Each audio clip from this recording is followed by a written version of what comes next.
രണ്ടാഴ്ചയിലേറെയായി കേരളത്തിലെ ജില്ലകളിലൂടെ ground zero നടത്തിയ യാത്ര നിങ്ങൾ ഏവരും ശ്രദ്ധിച്ചു കാണുമല്ലോ. ഈ കാലയളവിൽ വരാനിരിക്കുന്ന തിരഞ്ഞെടുപ്പിനായുള്ള പിടിവലി ദിനം പ്രതി ശക്തിപ്പെടുന്നതാണ് നാം ഓരോരുത്തരും കണ്ടത്. ഇപ്പോൾ ലഭിക്കുന്ന സൂചനകൾ അനുസരിച്ച് അടുത്ത മാസം 12-നോ 13-നോ ആയിരിക്കും കേന്ദ്ര തിരഞ്ഞെടുപ്പ് കമ്മീഷൻ ആകാംക്ഷയ്ക്ക് വിരാമമിട്ടുകൊണ്ട് തിരഞ്ഞെടുപ്പ് തീയതികൾ പ്രഖ്യാപിക്കുക. ഒറ്റഘട്ടമായിട്ടായിരിക്കും കേരളം വിധി എഴുതുന്നത്. ഇതെന്ന് എന്നുള്ള ചോദ്യം നിലനിൽക്കുമ്പോൾ തന്നെ നാം ശ്രദ്ധിക്കേണ്ട ഒരു കാര്യം, ഈ തെരഞ്ഞെടുപ്പ് വേളയിൽ സംസ്ഥാനം വിധി എഴുതുന്നത് പശ്ചിമ ബംഗാൾ, തമിഴ്നാട്, അസം, പുതുച്ചേരി എന്നിവർക്കൊപ്പമായിരിക്കും എന്നതാണ്. ഇതിനിടെ കേരളമൊട്ടാകെ ആഘോഷിക്കുന്ന വിഷു കടന്നു വരുമ്പോൾ ഏപ്രിൽ 17-നോ 18-നോ തിരഞ്ഞെടുപ്പ് നടക്കാനാണ് സാധ്യത. 16-ാം നിയമസഭയിലേക്കുള്ള തിരഞ്ഞെടുപ്പിൽ സംസ്ഥാനം ഒരു ഭരണമാറ്റത്തിന് വഴിയൊരുങ്ങി നിൽക്കുന്നു എന്നാണ് നമ്മുടെ യാത്രയിലൂടെ നമ്മൾ കണ്ടത്. വളരെ പൊരിഞ്ഞ ത്രികോണ മത്സരം ഏതാണ്ട് 40 മണ്ഡലങ്ങളിൽ ഉണ്ടാകുമെന്നാണ് പ്രതീക്ഷിക്കുന്നത്. മറ്റ് 100 ഇടങ്ങളിലുള്ള അംഗം UDFും LDFും തമ്മിലുള്ള ശക്തമായ ബലാബലമായിരിക്കും. നിലവിലെ പ്രതിപക്ഷ നേതാവ് VD സതീശനാകട്ടെ തികഞ്ഞ ആത്മവിശ്വാസത്തിലാണ്.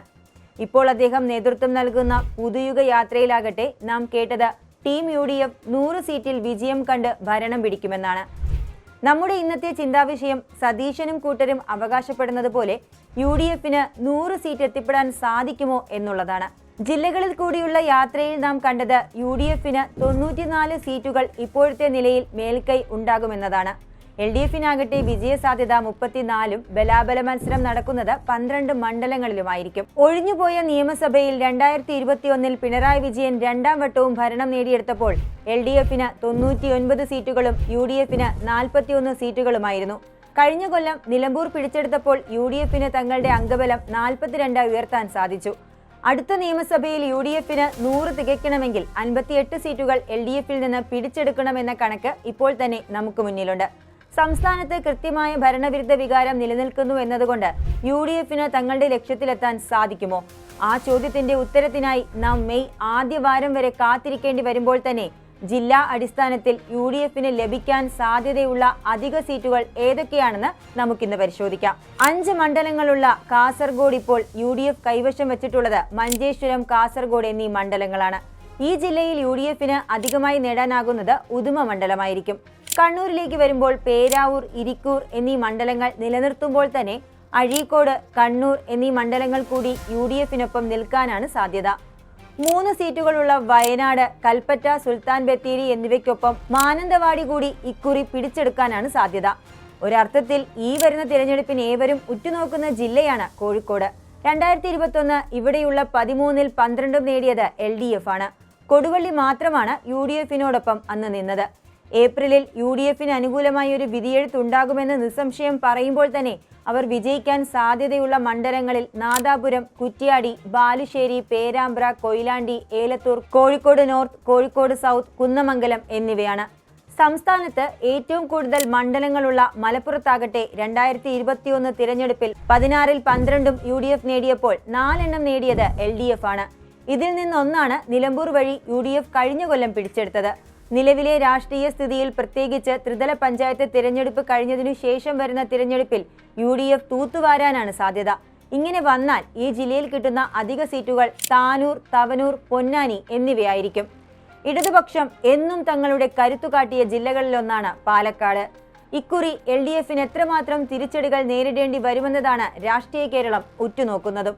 11 സീറ്റുകളുള്ള ജില്ലയിൽ UDFനൊപ്പം നിന്നത് മണ്ണാർക്കാടും പാലക്കാടും മാത്രമാണ്. CPMൽ തന്നെ ഏറിയ തോതിലുള്ള വിഭാഗീയത നിലനിൽക്കുന്നതിനാൽ തൃത്താല, ചിറ്റൂർ, പട്ടാമ്പി എന്നീ മണ്ഡലങ്ങൾ UDF ഈ തിരഞ്ഞെടുപ്പിൽ പിടിച്ചെടുക്കാനാണ് സാധ്യതകൾ. പിണറായി വിജയന്റെ 2ാം ഊഴത്തിന് വഴിയൊരുക്കിയ മറ്റൊരു ജില്ലയാണ് തൃശൂർ. ഇവിടെ ചാലക്കുടി ഒഴികെയുള്ള മറ്റു 12 മണ്ഡലങ്ങൾ LDFനൊപ്പമാണ് നിന്നത്. എന്നാൽ വീറും വാശിയോടും കൂടിയാണ് UDF ഇപ്പോൾ രംഗത്തെത്തുന്നത്. തൃശൂർ, മണലൂർ, ഗുരുവായൂർ, വടക്കാഞ്ചേരി, ഒല്ലൂർ, ഇരിങ്ങാലക്കുട എന്നീ മണ്ഡലങ്ങളിലൂടെ ഒരു ശക്തമായ തിരിച്ചുവരവിനുള്ള ശ്രമത്തിലാണിപ്പോൾ UDF. കോൺഗ്രസിനോടും UDFനോടുമൊപ്പം എന്നും നിലനിന്നിട്ടുള്ള ജില്ലയാണ് എറണാകുളം. പഞ്ചായത്ത് തിരഞ്ഞെടുപ്പിലൂടെ തങ്ങളുടെ ശക്തി വർദ്ധിപ്പിച്ച സാഹചര്യത്തിൽ ജില്ലയിലെ 14 സീറ്റുകളും വിജയിക്കാനാകുമെന്നാണ് കോൺഗ്രസ് വിശ്വസിക്കുന്നത്. അങ്ങനെ വന്നാൽ കളമശ്ശേരി, കൊച്ചി, വൈപ്പിൻ, കുന്നത്തുനാട്, കോതമംഗലം എന്നീ അധിക മണ്ഡലങ്ങളായിരിക്കും UDF അടുത്ത തെരഞ്ഞെടുപ്പിൽ LDFൽ നിന്ന് നേടിയെടുക്കുക. 2021 ഇടുക്കിയിലെ 5-ൽ 4 സീറ്റും നേടിയത് LDF ആണ്. എന്നാൽ അവിടെ ഇപ്പോഴുള്ള സ്ഥിതിഗതികൾ വ്യത്യസ്തമാണ്. ഉടുമ്പൻചോല ഒഴികെയുള്ള പീരുമേട്, ഇടുക്കി, ദേവികുളം എന്നീ മണ്ഡലങ്ങൾ വരുന്ന തിരഞ്ഞെടുപ്പിൽ വ്യത്യസ്ത രീതിയിൽ വിധി എഴുതാനാണ് സാധ്യത. തൊടുപുഴയിലാകട്ടെ മുതിർന്ന കേരള കോൺഗ്രസ് നേതാവ് PJ ജോസഫ് തന്നെ വിജയം കാണുമെന്നുള്ള കാര്യത്തിൽ ആർക്കും സംശയവുമില്ല. ഇടുക്കിയിലെന്ന പോലെ അയൽ ജില്ലയായ കോട്ടയത്ത് ഇക്കുറി കാറ്റു മാറി വീശാനാണ് സാധ്യത. 9 മണ്ഡലങ്ങളുള്ള ഈ ജില്ലയിൽ പാല, കോട്ടയം, പുതുപ്പള്ളി, കടുത്തുരുത്തി എന്നീ മണ്ഡലങ്ങളാണ് UDFന് നേടാൻ സാധിച്ചത്. തങ്ങൾക്ക് കഴിഞ്ഞ തവണ കൈവിട്ടുപോയ ഏറ്റുമാനൂർ, ചങ്ങനാശ്ശേരി, പൂഞ്ഞാർ എന്നിവ കൂടി നേടിയെടുക്കാൻ കഴിയുന്ന അനുകൂല സാഹചര്യങ്ങളാണ് ഈ തെരഞ്ഞെടുപ്പിൽ വരാനിരിക്കുന്നത്. ഇത് പറയുമ്പോൾ തന്നെ വൈക്കത്തും കടുത്തുരുത്തിയിലും ഇരു മുന്നണികൾ തമ്മിലുള്ള മത്സരം ശക്തവുമായിരിക്കും. ഈ ബലാബലത്തിൽ ആര് വിജയിക്കുമെന്നുള്ളത് ഇപ്പോൾ പ്രവചിക്കാൻ സാധ്യവുമല്ല.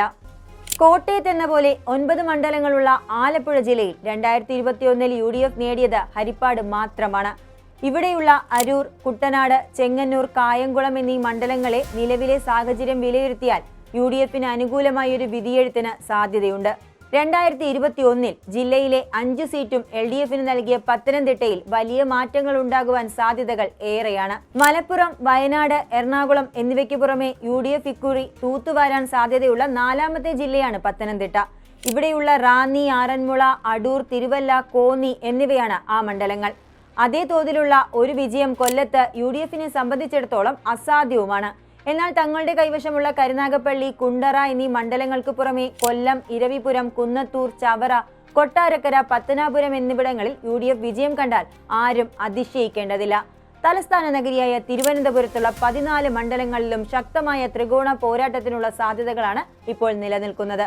2021 ഇവയിൽ 13 നേടിയത് LDF ആണ്. കോവളം മാത്രമാണ് അന്ന് UDFനെ തുണച്ചത്. തിരുവനന്തപുരത്തുകാർ ആർക്ക് അനുകൂലമായി വിധിയെഴുതു നടത്തുമെന്നുള്ളത് രാഷ്ട്രീയ നിരീക്ഷകരെ പോലും മുൾമുനയിൽ നിർത്തുന്ന ഒരു ചോദ്യവുമാണ്.